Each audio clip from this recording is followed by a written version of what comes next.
In this video, we will start factorizing by factorizing the highest common factor. The first example, I have to factorize completely 3x squared plus 6x. I will split the first term into its prime factors. 3 is already prime, so it will be 3, remain 3 as it is. And x squared will be x times x. So the first term, I will split it to 3 times x times x.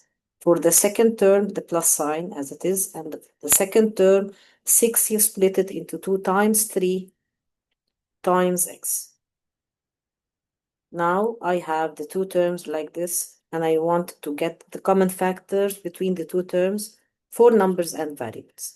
I have 3 common in the two terms, that's the only common number, and I have x and x common, that's for the variable. Take care that x in the first term, I don't have second x in the second term, and the 2 in the second term, I don't have 2 in the first term, so they are not common. The common only 3 and x. 3 is common, I will take it here, and x is common, I will take the x as well, and I will put all the remaining numbers and variables inside the bracket, every term separately. The first term I have x, the second term I have 2, so I will open the bracket and write x plus 2. That's the remaining. If you want to check your answer, I will expand this expression once more.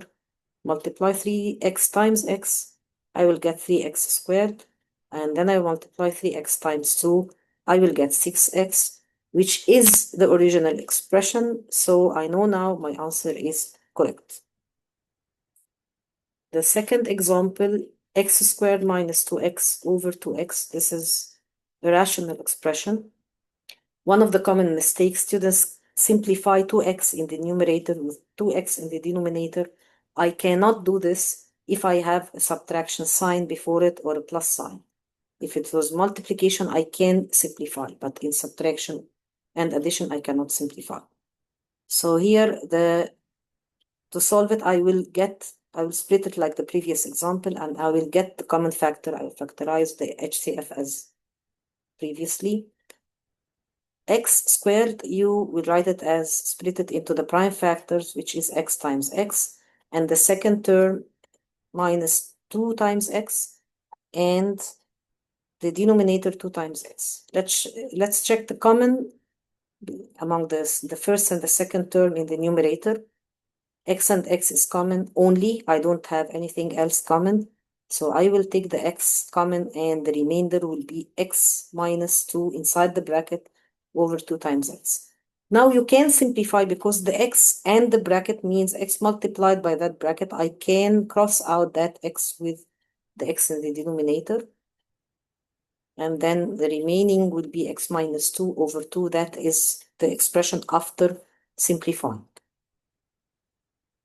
The next example, I have this example. Let's try to do it mentally.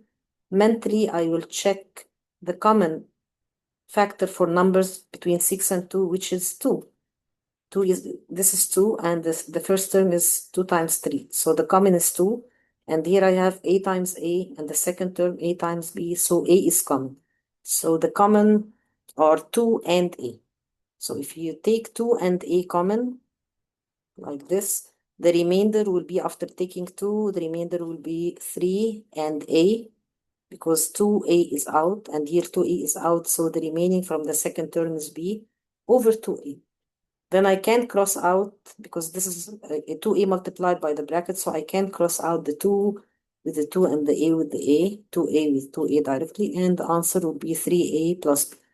If you cannot do it mentally, you can split it like the previous examples and split the 6 into 2 times 3 times a times a, and the second term 2 times a times b over 2a, and then I take the common, which is 2, and the common variable a, and then you will get the same step here, and then you can continue by simplifying.